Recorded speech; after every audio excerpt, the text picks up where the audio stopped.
Good morning students, welcome to your chemistry class. Let us further discuss the chapter chemical bonding. The topics that we have already discussed are introduction, types of bond, electrovalent bond, redox process and covalent bond. And in that we have defined covalent bond, conditions for its formation. We have discussed single, double and triple covalent bond. In our today's class, we are going to study polar and non-polar covalent compounds. Now we know that whenever covalent bond is formed, it is formed by sharing of electrons. Now on the basis of this is of two types, that is non-polar covalent bond and polar covalent bond. Now let us take examples to explain this. Let us take example of hydrogen molecule and hydrogen fluoride molecule. When we look at hydrogen molecule, both the atoms present in it are similar, they are same. So therefore there is no electronegativity difference between them. That means tendency to attract shared pair of electron towards itself. But when we look at HF molecule, electronegativity of fluorine is very high. So it will attract the shared pair of electron towards itself. So this will give rise to polar covalent bond because the electron pair which is shared between them is unequally shared. So on the basis of this, we can define non-polar covalent bond as equal sharing of electrons. So in non-polar, the sharing of electron is equal, and in polar covalent bond, the sharing of electron is unequal. So let us define now polar covalent compound.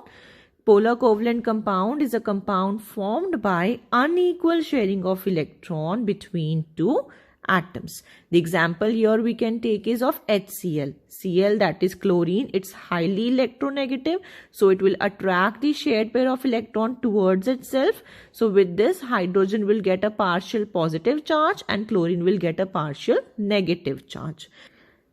Let us take example of water molecule. In this, the hydrogens are attached to oxygen atom. Now the oxygen is highly electronegative in nature as compared to hydrogen. So therefore it has a tendency to attract the shared pair of electron towards itself. Same is the case in ammonia molecule as well. The electronegativity of ammonia is quite high. That's why it gets a partial negative charge, and the hydrogens present that are being attached to nitrogen are partially positive charged. The next is non-polar covalent bond. So it is defined as the non-polar covalent compound is a compound formed by equal sharing of electron between two atoms. Now in this case, first is nitrogen molecule, the next is CO2, that is carbon dioxide, and the third one is carbon tetrachloride. Now this also depends on the geometry of the molecule, that the dipoles which are being formed, they cancel each other, then also the compound will be non-polar if there is electronegativity difference also. And if similar atoms are present, same kind of atoms are present on both sides, then also the bonding will be non-polar. When we look at nitrogen molecule, since same atoms are present in nitrogen molecule, so therefore the sharing will be equal and it will be non-polar covalent compound. And in carbon and oxygen case, the dipoles are formed no doubt, but it has a linear geometry. It has a symmetric nature in this molecule. So therefore, it is also non-polar. Same is the case with CCl4 as well, because it has a tetrahedral geometry and it is quite symmetrical. The dipoles which are formed, they cancel each other. Now let us differentiate between polar covalent compounds and non-polar covalent compounds. The first point will be their definition. That is, polar covalent compounds are formed by unequal sharing of electrons between two atoms, and non-polar covalent compounds are formed by equal sharing of electrons between two atoms. They ionize in aqueous state. Since there is unequal sharing of electron, so therefore partial positive and partial negative charges are developed on the elements present in the compound. So therefore they form ions in aqueous state. That means when they are dissolved in water. No such partial positive and partial negative charges are being developed in non-polar covalent case. So they do not ionize in any state. And since they are forming ions, that is polar covalent compounds are forming ions, so they will conduct electricity in aqueous state, and non-polar covalent compounds do not conduct electricity in any state. And the fourth point is their examples, that is polar covalent compounds example are water, ammonia and hydrochloric acid. And the examples of non-polar covalent compounds are hydrogen molecule, methane and carbon tetrachloride. Next topic that we are supposed to discuss is electron dot diagrams of polar covalent compounds. The first example that we are supposed to take is hydrogen chloride, and the formula of hydrogen chloride is HCl. Atomic number of hydrogen is 1 and that of Cl is 17. So the electronic configuration of Cl is 287 and that of hydrogen is 1. That is, 1 electron is present in the K shell. Now for drawing electron dot diagram, we require valence electrons. So when we have a look at hydrogen's valence electron, it requires one more electron to complete its duplet, and same is the case with chlorine, that is it requires one more electron to complete its octet. So here hydrogen shares one of the chlorine's electron and complete its duplet. Similar is the case of chlorine. It shares one of the electron of hydrogen and forms its octet.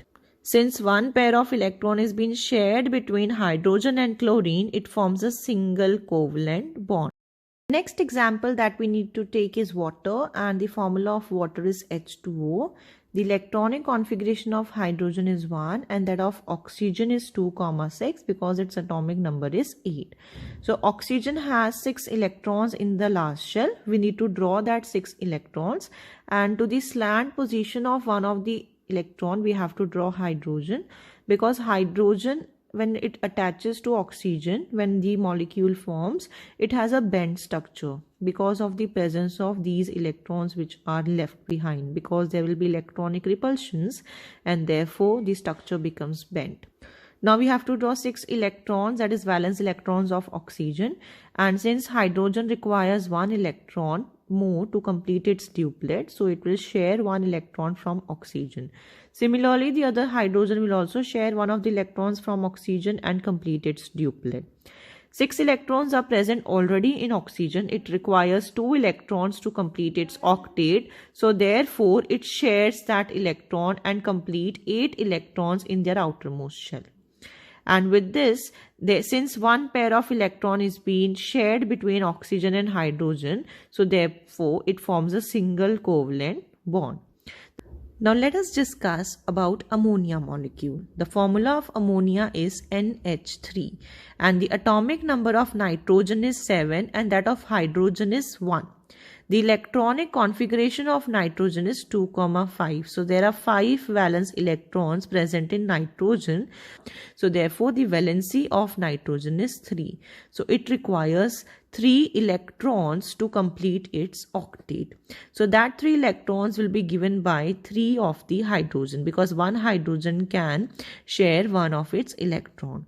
So likewise, when we see the structure, it is a pyramidal structure, and one pair of electron is being shared between nitrogen and hydrogen to complete its octet and duplet respectively. Now when we see both the structures, there are electrons left which are not taking part in the bond formation. Such electrons are known as lone pair of electrons. So the electrons that do not take part in bond formation are known as lone pair, and the electrons that take part in the bond formation are known as shared pair of electron. The next example that we are supposed to do is of non-polar covalent compounds, and in that we will be taking example of methane, that is CH4.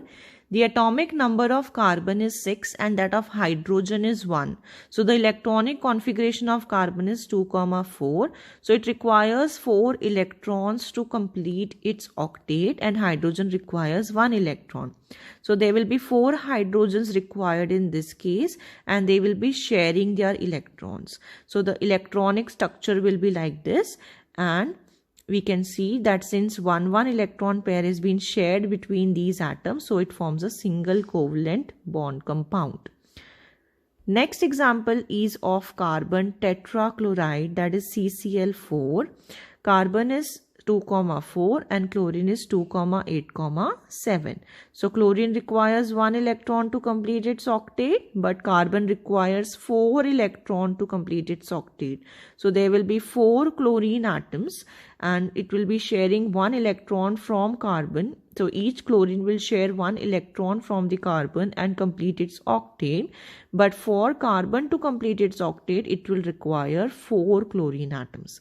And likewise the structure is. So in today's class, you have studied non-polar and polar covalent compounds with their electron dot diagrams. Thank you so much, students.